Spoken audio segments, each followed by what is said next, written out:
Swayam Prabha. Digital India. Educated India.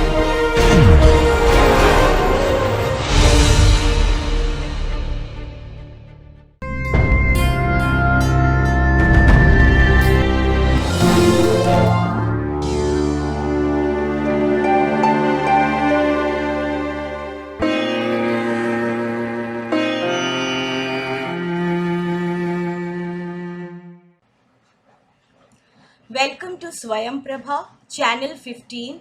Course title is Human Resource Management. Lecture title is Compensation. This is Module 14, Lecture 2. I am Dr. Shoma Sengupta, Associate Professor Commerce, Kamla Nehru College, University of Delhi. In this lecture, we will cover the following topics: performance linked compensation, individual level, group level, and organizational level. Performance linked compensation. We have discussed the two methods of wage payment, time rate system and piece rate system. In case of piece wage system, we have found that it is in itself quite motivating for the employees, and the harder they work, the more they produce, and the more will be the compensation which will be given to them, because it depends upon the number of pieces they have produced. So it is multiplied with the rate which is fixed for producing one unit, and accordingly their performance improves as well as their income improves. So anything which is performance linked, it becomes motivating for the employees to work hard, because they can see there is a relationship between effort and returns. So performance linked compensation is something which is given to the employees so as to motivate them to work harder, to perform better. Now, it is also known as incentive wages, because it is providing incentive to the workers to work hard. A performance linked compensation is a form of payment from an employer to an employee which is directly related to the performance output of an employee, and which may be specified in an employment contract. Now, although piece-based system in itself is a kind of a performance-linked compensation, but there are many other methods of compensating the employees on the basis of their performance. It may be over the top of what they are regularly earning, or it may be totally related to the work they are doing. So it is a device to increase the productivity of employees or to motivate them for higher performance. Now, example is sales staff receive more pay for selling more. So sometimes they are given on top of salary commission. So commission in itself is a motivating one and it is performance linked. Many employers use these standards-based system for evaluating employees and for setting salaries. So these performance-linked compensation criteria can also be used as performance standards for the purposes of performance appraisal. Going further, we can say performance-linked compensation is regarded by many organizations as desirable for three reasons. First, it motivates people to perform better or to develop the skills and competencies. It delivers the message that performance and competence are important in the organization. It is fair and equitable to reward people differentially according to their performance, competence, and contribution. Benefits of performance-based compensation. Now, this is beneficial both for the employees as well as for the organization. Employees are motivated to work hard, because higher their effort or production, the higher will be their remuneration. For the employer also, it is, or organization, it is beneficial in the form of higher productivity, lesser supervision, and they can meet the demands of the market, win the competition, because their employees are motivated to work hard. So it recognizes the efforts and contributions of employees objectively. So when we talk about performance linked compensation, then there is lesser chances of subjectivity. It is an objective formula, and especially when the work can be quantified, it is all the more objective. Facilitates in effective job pricing, both through cost optimization and rewarding of talented performers. Facilitates a suitable compensation design, supports employee motivation, which leads to increased performance, helps employees to receive their performance feedback, understanding their strengths and weaknesses. Employees can develop themselves through self introspection and thereby feel intrinsically rewarded and motivated. Also, performance based pay help in getting extrinsically rewarded and motivated. Facilitates employees to develop their core faculty of goal achievement, retains good performers through competitive compensation design, offering increased flexibility to earn more based on performance level, so you can retain the good performance. Attract good performers for competing organization from the competing organizations. So, what are the advantages then? So, advantages of incentive plans. First and foremost, motivates. They are great motivators. They provide an opportunity to earn more by performing better or improving the performance. It delivers the right kind of message that there is a relationship between effort and reward. It is fair to reward people according to their performance. It provides a tangible means of rewarding and recognizing achievements. Scientific work study makes improvement in workflow, work methods, and man machine relationship. Employees innovate, improves discipline and industrial relations because people are more concerned about their performance and work and reward. Reduces cost of supervision.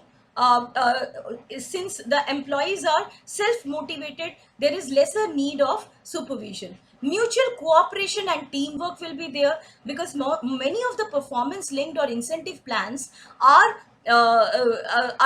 group incentives, in the sense that if the group performs well, they will be rewarded, all of them will be rewarded. So it generates teamwork, in feeling of teamwork in the among the employees. It improves productivity overall. You will see when there is people are motivated and working hard and good industrial relations are there, then and teamwork is there, then naturally the repercussion will be in the form of higher productivity for the organization. Disadvantages of incentive plan. Now, incentive plans, they result into competition, and sometimes this competition becomes unhealthy.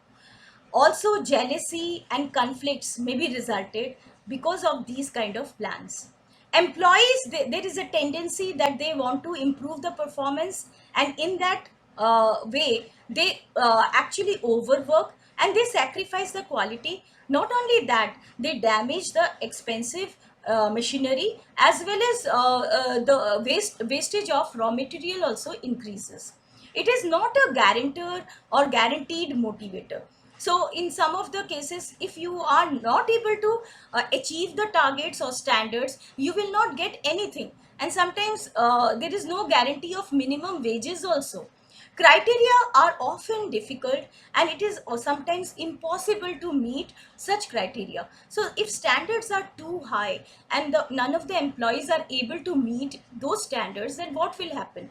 It will act as a demotivator, as well as they will see the system with suspicion, and also they will feel frustrated. It demotivates staff who do not benefit out of this system. It ruptures the relationship and teamwork when there is unhealthy competition. So trade unions, they oppose them because that is, this type of system is not good for their unity. Strict vigilance is required so that workers do not disregard the safety regulations.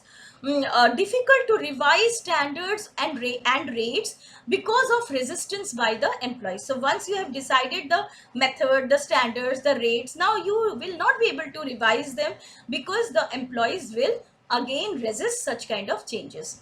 Also, it increases clerical work manifold, and you have to do a lot of work regarding maintaining records of the employees, how much they have produced, and do all kind of calculations.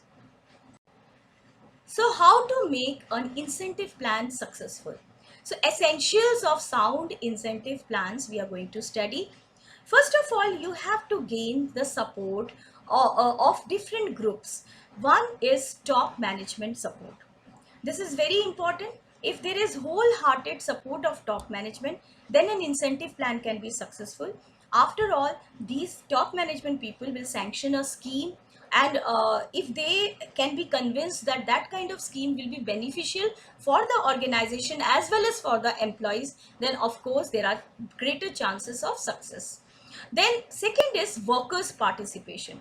We have seen that in previous section that workers may see such a scheme with suspicion, especially when the standards are too high and difficult to achieve, or the formula for calculating the incentive is too cumbersome and difficult to understand. So workers should be involved in every step of the incentive plan. Then conducive climate. So good industrial relations should be there. Trade union should be supporting such kind of incentive plans. The workers should be convinced, the management should be convinced. So and there is an atmosphere of teamwork, then only such a scheme will be successful. It should be whatever formula you are using for calculating the incentives, or whatever scheme you are coming out with, it should be simple, not only to understand but also to implement. Then it should be equitable, in the sense we have talked about internal equity and external equity, so it should take care of that.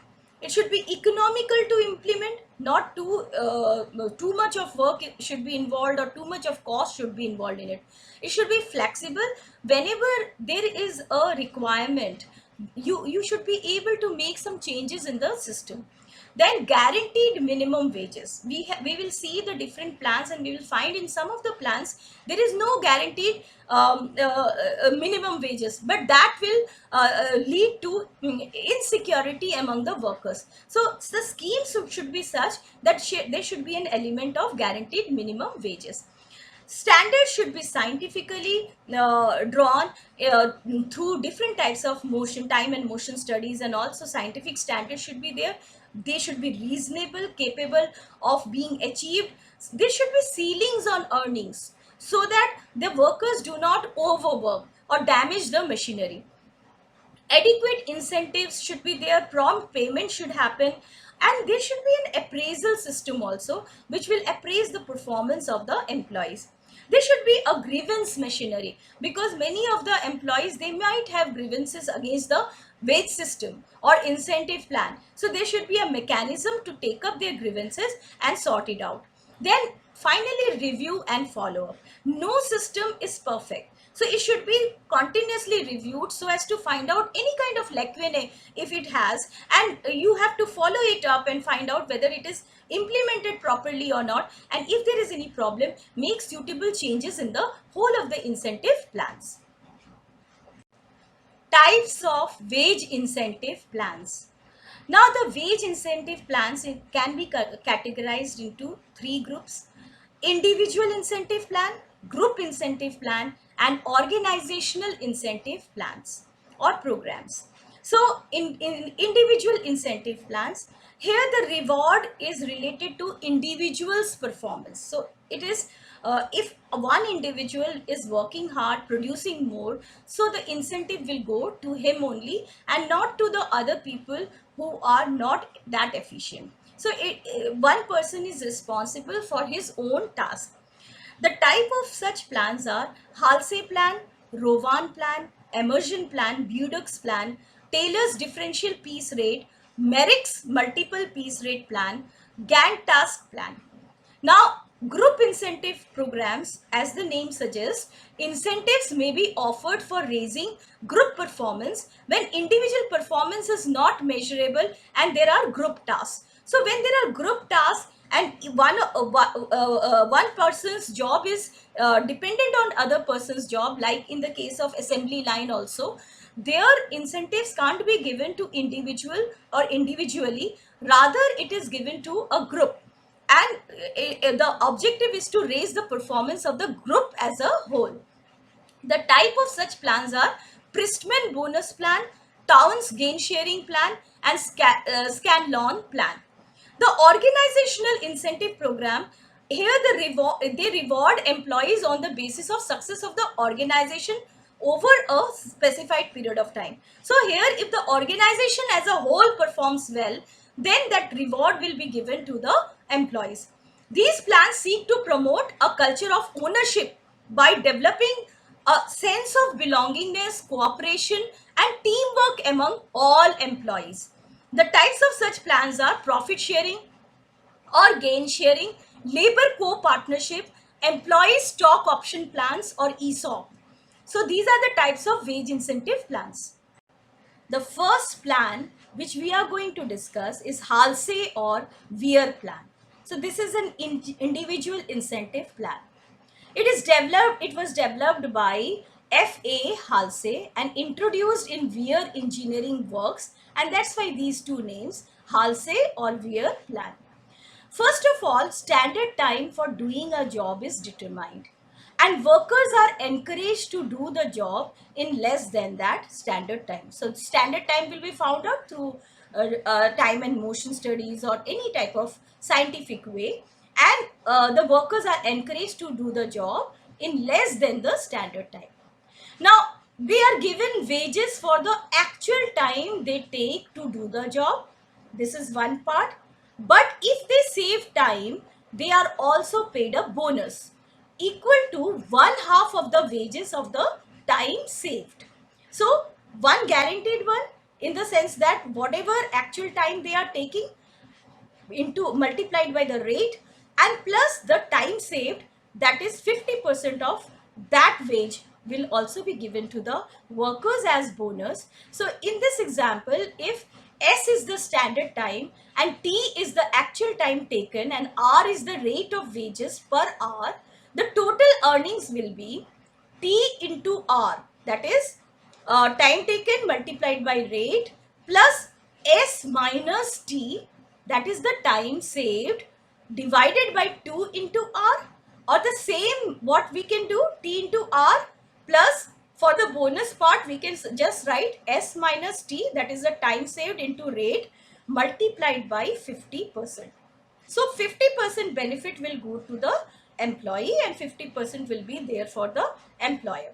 Now in this plan you can see that if T into R goes on increasing, then naturally there will be bonus there will not be any bonus, but T and R into R will go on increasing. But if you are saving more, then not only you will get bonus, but you can work on another unit and you will earn more, and produce another unit and earn more. So that is the benefit. So the number of units you will produce will go on increasing, and you will keep on getting the bonus of 50% on that. Merits and limitation of Halsey plan. The merits are this plan is simple to understand, and it guarantees the minimum wages which will be paid to the employees. So there is a kind of a security among the workers that they will get something by producing a particular unit of product. Both employer and employee gets equal benefits of the time saved. 50% will go to the employee, 50% will go to the employer. So they will make the whole of the environment conducive so that there should be more and more production. Limitation of this kind of plan is standards may not be scientific and accurate. Workers get only half of the benefit. Quality also suffers because they will work hard, they will try to produce more, and it involves lots of record keeping. The second incentive plan we are going to discuss is Rowan plan, and this was developed by James Rowan. Here standard time is again found out for the completion of the job, and the rate per hour is fixed. If the time taken by the worker is more than the standard time, then he is paid according to the time rate. That is time taken multiplied by the rate per hour. So this is the guaranteed minimum wages portion. In case the worker completes the work in less than the standard time, then he is entitled to a bonus and along with the time wages. So this portion is similar to that of wholesale plan, but the rate of bonus will be different. Here the bonus is that proportion on of the wages which the time saved bears to the standard time. So the formula becomes total wages is equal to T into R plus T into R multiplied by time saved by standard time. So it is in proportion to the proportion of the time saved to standard time. So merit says that guaranteed minimum wages will be given to the employees. Both employer and workers share the benefit of the time saved. Limitation is efficient workers are discouraged to save more than half of the standard time, because the benefit will remain till they are saving half of the standard time. Beyond that, it will go on decreasing. So this is the Rovan's plan. Next incentive plan is Bedock's plan, and this was given by Charles E. Bedock's. Here standard time for completion of job is fixed and the rate per hour is defined. Each minute of the standard time is called as point or B. So in an hour, how many Bs? 60 Bs, because there are 60 minutes. So we call it 60 Bs. Bs is the unit which was developed by Bedock's. Under Bedock's plan, every job has a standard number of Bs. That is, the standard time is fixed for every job. If the worker completes the job in more than standard hours, then he is paid according to the time rate. That is, time taken is multiplied by the hourly rate. If the work is completed in hours less than the standard time, then the worker is entitled to bonus in addition to the hourly rate. A bonus is equal to 75% of the earned or saved points to the worker and 25% to the foreman. So whatever saving in time and wages will be there, 75% will go to the worker and 25% to the foreman. So the total wages is S into R. So here standard time is multiplied by rate. So you are given the wages for the standard time, and because of that there is guaranteed minimum wages plus 75% of R multiplied by S minus T. So 75% of the wages of the time saved. So merit is guaranteed time wage will be given. Efficiency will improve. Of different divisions can be compared also, like workers and foremen, how they are working or how in other departments they are working. Limitation is workers don't like the sharing of the bonus with the foremen. Next is Emerson plan given by Harrington Emerson. Here workers' efficiency can be determined by comparing the time taken with the standard time fixed, as was the case with other plans. Worker is paid only the time rate for the efficiency up to 67%. So for up to 67% they will given the time rate.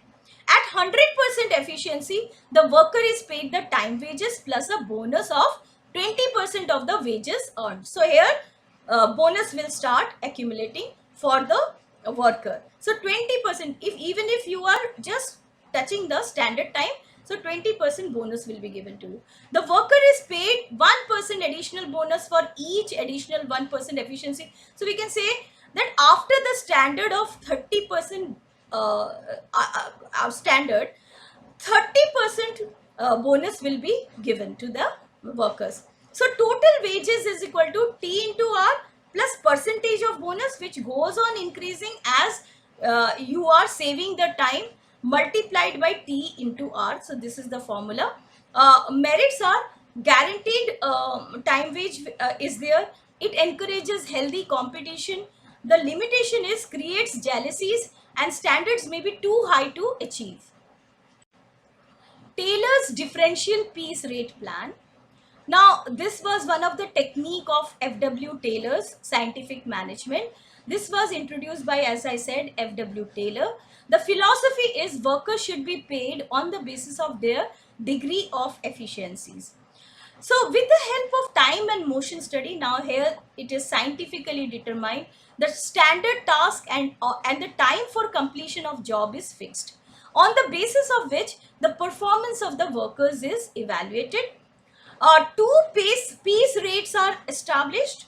One who reaches the standard output or exceeds it is paid 120% of the piece rate, while the one who fails to reach the standard level of output is paid 80% of the piece rate. So whatever piece rate is there, so those who are achieving it will get 120%, those who are not achieving it will get lesser, 80%. The minimum wages of worker are not guaranteed in such type of Taylor's plan. So there are two rates. So everybody would like to perform well to reach the standard or exceed the standard and get a higher rate of wages. But the problem is that if you are falling short of standards by a few mark, then you will get a very lesser rate of wage payment, or a very lesser rate. So this is about Taylor's differential piece rate. Merits and limitations of the plan.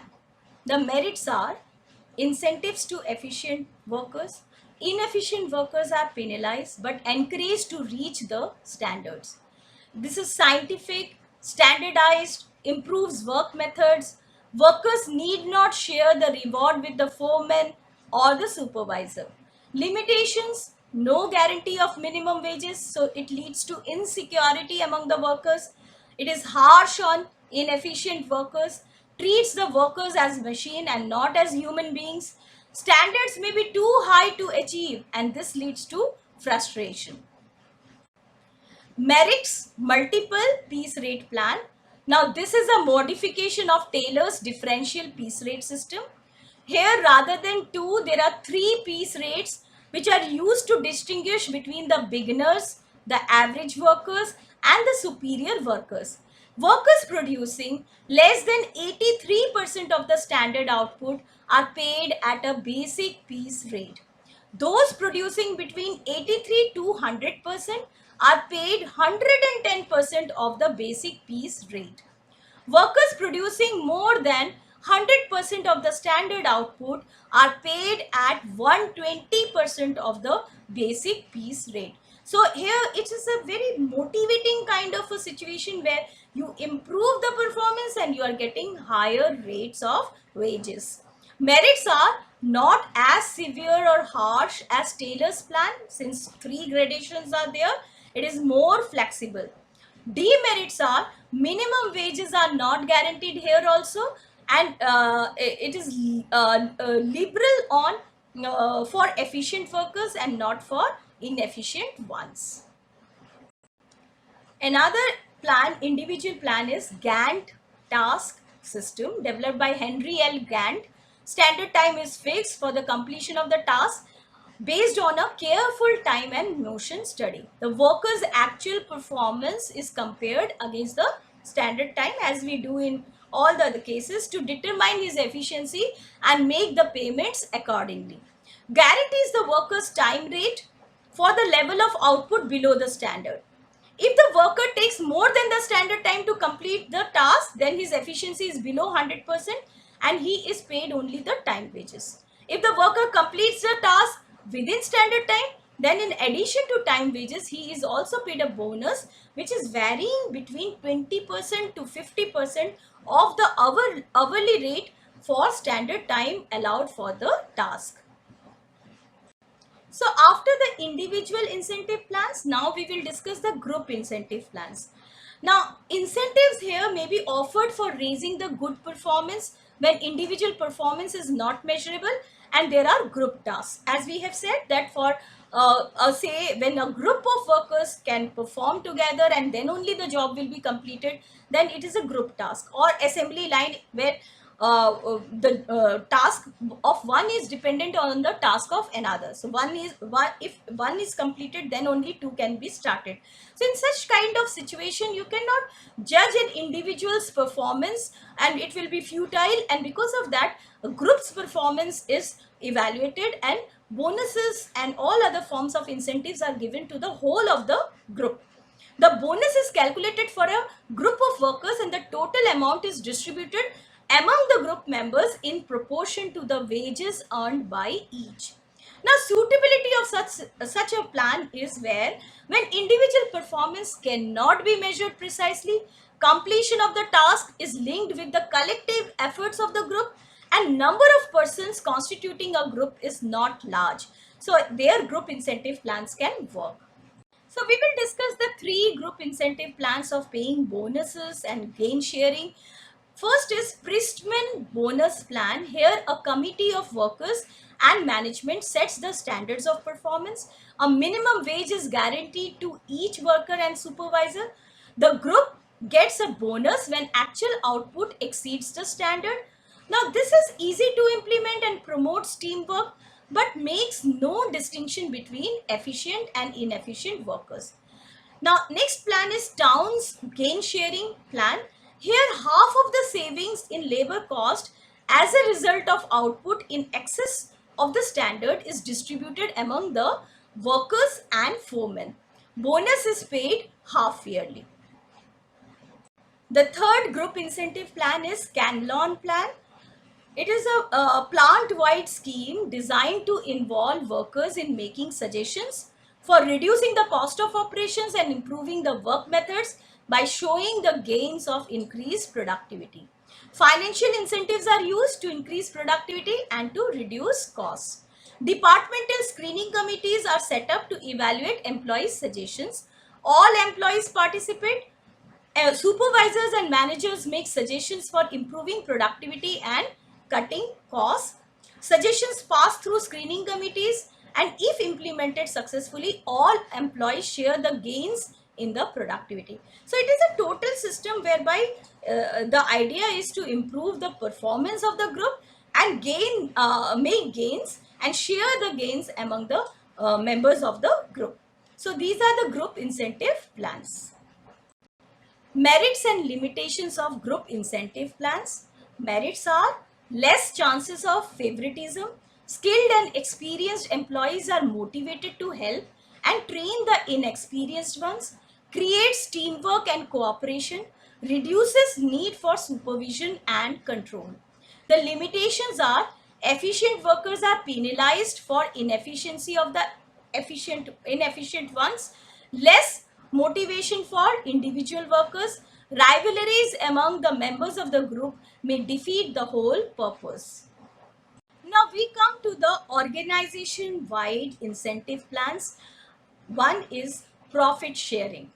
Now, the philosophy behind profit sharing is workers should get a part of the profits for contributing their labor.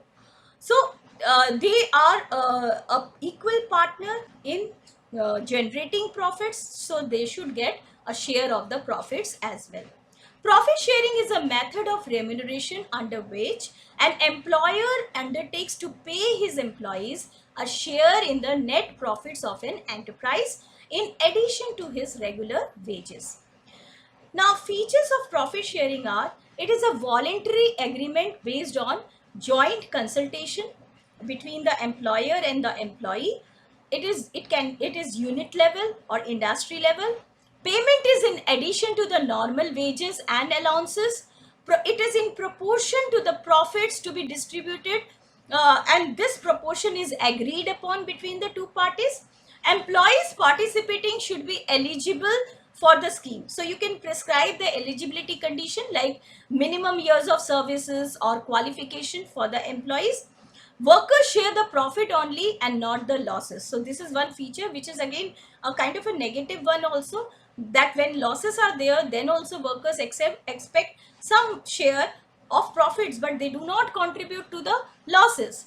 Reward for collective effort. Payment may be in the form of cash, company shares, or deposit to the employee's provident fund account. Merits and limitations of profit sharing. The merits are it improves productivity, higher the profit, higher will be the share of the employees as well, and it reduces losses as workers have a stake in the profitability. Group sharing scheme creates a sense of responsibility, sense of belonging, and cooperation in improvement programs. Better industrial relations will be there. It increases earning and standard of living, contributes to social justice through equitable distribution of profits. Industrial democracy as well as workers are treated as partners. Limitations are does not ensure a regular income. It is payable at long intervals. No distinction between efficient and inefficient workers. Determination of profits and its distribution. Not paying during losses leads to rifts between employers and employees in time and again. So this is about profit sharing. Another organization incentive plan is labor co-partnership. As the name suggests, in this scheme, it regards labor as co-partner.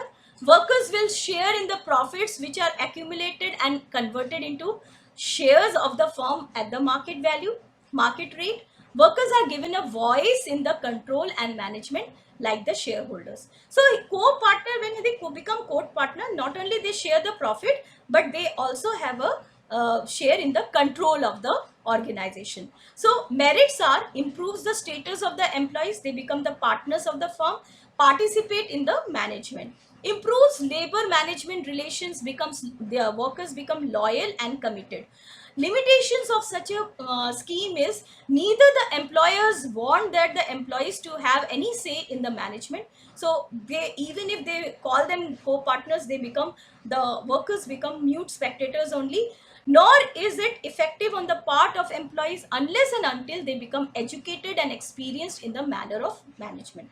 So if the employees are educated, then they can actually act as co-partner in real sense and put forward their suggestions, their objections and everything, and participate in the management.